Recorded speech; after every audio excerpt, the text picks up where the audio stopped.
बहुत वक्त पहले की बात है। एक दूर के राज्य में एक महल था। उस महल में एक राजकुमारी रहती थी। उस राजकुमारी का नाम राजकुमारी गुलाबी था। उस राजकुमारी के बाल गहरे लाल रंग के थे, जिसे हर कोई पसंद करता था। राजकुमारी को गुलाब के फूल बहुत ज्यादा पसंद थे। एक दिन महल के छोटे छोटे बच्चे गुलाब के फूल लेकर राजकुमारी के पास आए। उन बच्चों के पास मुख्तलिफ रंगों के गुलाब के फूल थे, जिनमें सफ़ेद, लाल और पीले गुलाब के फूल थे।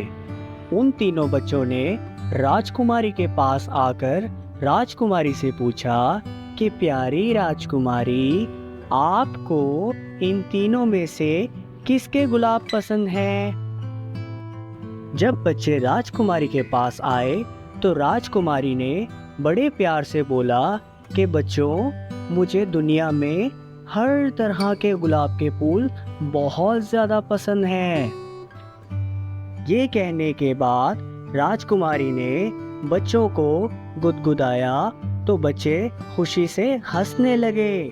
राजकुमारी की एक बहुत प्यारी आदत थी। वो हर शाम अपने महल की बालकनी में जाती थी, अपने दोनों हाथों से ताली बजाती थी तो एक सुनहरा परिंदा उसके पास उड़ के आता और उसके कंधों पर बैठ जाता था। वो परिंदा बहुत खूबसूरत गीत गाने लगता तो राजकुमारी भी उसके साथ गुनगुनाना शुरू कर देती थी। राजकुमारी हर शाम इसी तरह उस परिंदे के साथ गीत गाती थी और गुनगुनाती थी। एक दिन अचानक वहां पर एक बदसूरत चुड़ैल आई। उसने राजकुमारी को देखा और उसे एक श्राप दिया। उसे कहा, अरे ओ राजकुमारी, मैं तुम्हें श्राप देती हूँ कि तुम्हारी ये जितनी भी खूबसूरती है ये खत्म हो जाए। उस चुड़ैल के श्राप से राजकुमारी के लाल और खूबसूरत बाल काले हो गए। ये देखकर राजकुमारी बहुत हैरान और परेशान हुई और रोने लगी। इतनी देर में वो परिंदा राजकुमारी के पास आया। राजकुमारी ने परिंदे से पूछा कि अरे ओ प्यारे परिंदे, ये देखो मुझे क्या हो गया है, मेरे लाल गुलाबी बाल काले हो गए हैं, मुझे बताओ कि मैं क्या करूं?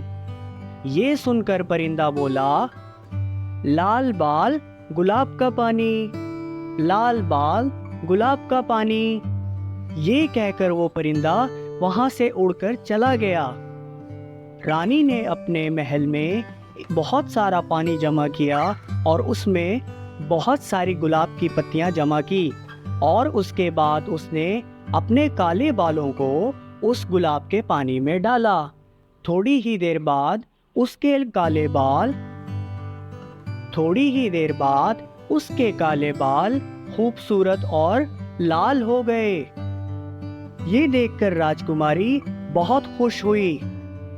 राजकुमारी ने फिर से बालकनी में जाकर गीत गाना शुरू किए और गुनगुनाने लगी।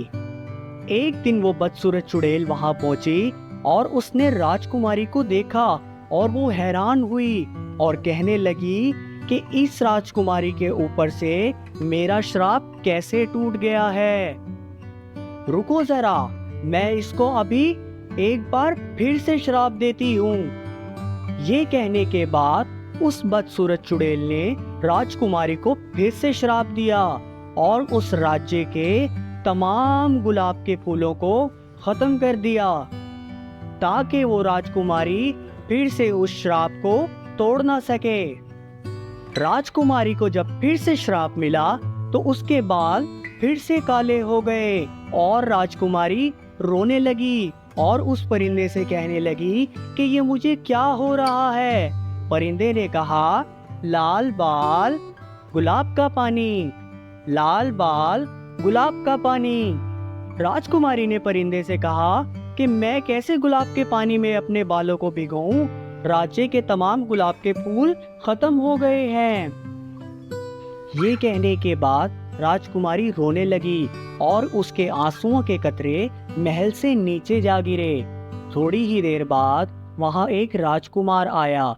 उसने राजकुमारी के आंसुओं के कतरे देखे तो उसने अपनी जेब से एक लाल बाल निकाला और उस बाल को उस आंसू के कतरे पर रख दिया। थोड़ी ही देर बाद वो एक गुलाब का फूल बन गया। उस राजकुमार ने वो गुलाब का फूल जाकर राजकुमारी को दिया। राजकुमारी बहुत खुश हुई। राजकुमारी ने उस गुलाब की पत्तियों को तोड़ा और उस पानी में डाला और उसमें अपने बालों को भिगोया। जैसे ही राजकुमारी ने अपने बालों को उस पानी में भिगोया तो उसके बाल फिर से लाल हो गए। ये देखकर सब हैरान हुए। राजकुमारी बहुत खुश हुई। अगले दिन जब राजकुमारी फिर से अपनी बालकनी में गाना गाने के लिए गई, फिर से वहां वो बदसूरत चुड़ैल पहुंची। उसने जब राजकुमारी को देखा तो वो फिर से हैरान हुई और गुस्से में जलने लगी। वो इतना जल गई कि अपने ही गुस्से से फट गई और चूरा चूरा हो गई। इस तरह राजकुमारी और राजकुमार की शादी हो गई और वो दोनों आपस में खुशी खुशी रहने लगे।